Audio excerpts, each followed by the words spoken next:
Good morning! Kung ano ang season, yun ang banatan mong racket, B. Dahil nga magki-Christmas, kaya nilabas ng mama ko yung mga paninda niyang mga damit ng bata from ukay-ukay. At napakamura nga na lang yung binebenta yan, 300. At syempre, dito sa gawain namin, unlimited talaga yung paggagawa nila. Reupholstery, new set, ito na nga yung mga natapos nila. Headboard pa lang yan. Napapansin ko nga lahat ng mga order sa amin ay magkakaparehas ng design. At ito nga pa na ipare-reupholstery sa amin ngayon ay itatapon na namin ngayon dahil nagawa na to ng panibagong frame. Ito nga lang yung sa ilalim ang hindi namin pinalitan.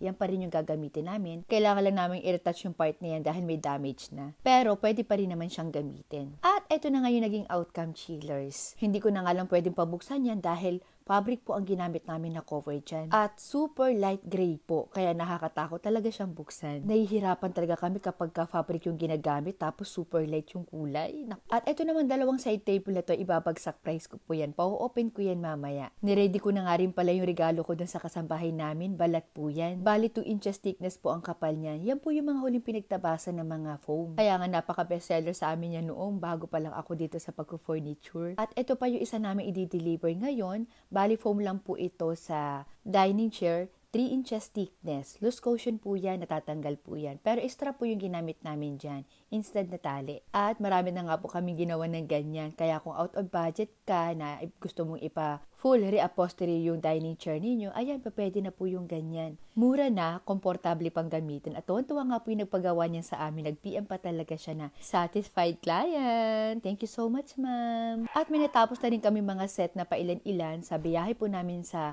Bolinao, Pangasinan sa February. Ganyan nga po kami ka-advance magawa para po kahit papano hindi kami nagagahol talaga sa oras. Grabe rin po talaga yung effort namin para lang po talaga ma-deliver namin sa saktong date at oras po yung mga set na pinapagawa nyo sa amin. Kaya nga kahit wala halos tulog yung mga boys, go! Kahit kinakapos na kami sa budget, sige lang chillers para magawa lang talaga namin. Pero kahit ganun pa man ay inaayos pa rin namin yung mga gawa namin chillers ha. Hindi porket nag-overtime po kami ay hindi na maayos yung gawa namin. At dino-double check ko talaga yung mga items kasi ang hirap talaga mag-repair kapag hindi maayos. Katulad na lang ng dining chair na to, natataasan ako dun sa armrest niya, yung pala hindi pa tapos. At yung may mark na yan pa pala yung aalisin. I-insert ko po dito yung magiging design yan. Abangan nyo yan chillers ha, malapit na rin po namin i-deliver yung mga set na to. Marami rin po kasing order yung nagpagawa niyan. Minimalist po kasi yung bahay nila at minimalist din syempre yung mga gamit. Yung kulay, yung size. So, iiwanan ko muna ulit sila chillers dito, aakit muna ulit ako dahil nag-sleep over po dito yung mga classmate ni Dalaga. Kaya mag-cooking ina muna ako. Sabi ko nga sa kanila, walang aarte-arte kung ano yung niluto ko, yun ang kakainin nila.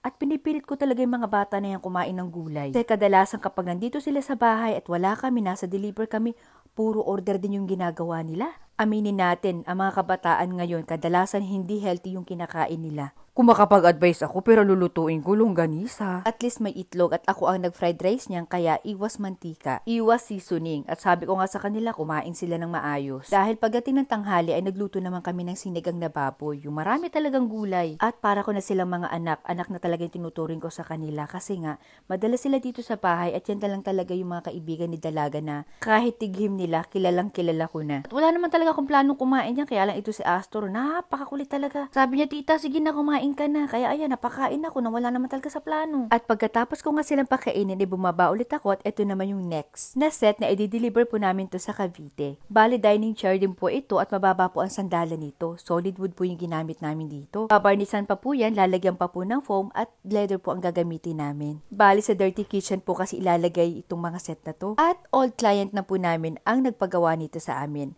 And take note, pagkatapos po ng set na to ay magpapagawa pa po ulit sila sa amin ng mga bed frame. At dahil Pasko na, eto, ibabagsak price ko na nga lang itong dalawang side table na to. Ang ganda nito, chillers. Unahan na lang kayo. Wala kayo dapat ipag-alala kahit naka-reupholstery yan dahil matibay na leather po ang ginamit namin dyan. Monte Carlo. Binibigay ko na nga lang po ito ng 6,500 ang isa. Pero kailangan dalawa po ang kunin ninyo. O bale, 13,000 pesos na lang po yung dalawang side table.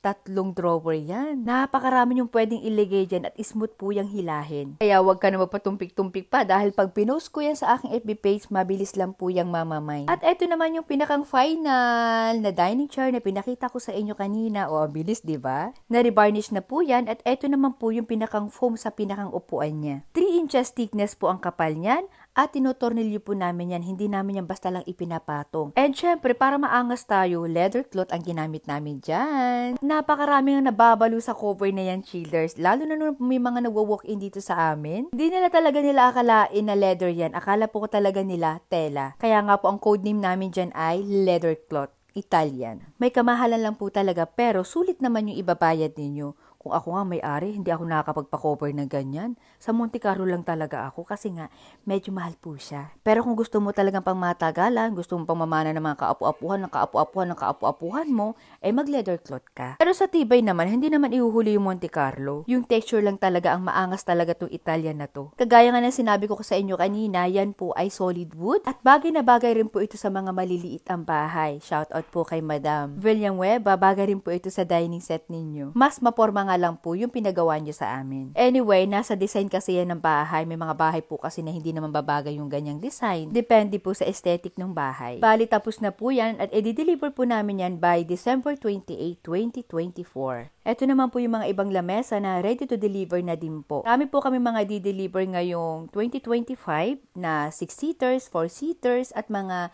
center table po na gawa sa wood. Mga live edge din po yan na mga kinaadikan po ng mga old client ko at mga new clients ko po. Kung ikaw ay naghahanap ng mga furnitures, PMS the key. Ang price po ay depende sa design, depende po sa materialis na gagamitin. At syempre, depende sa size. Sa mga gustong umorder, nasa screen po ninyo ang aming contact number.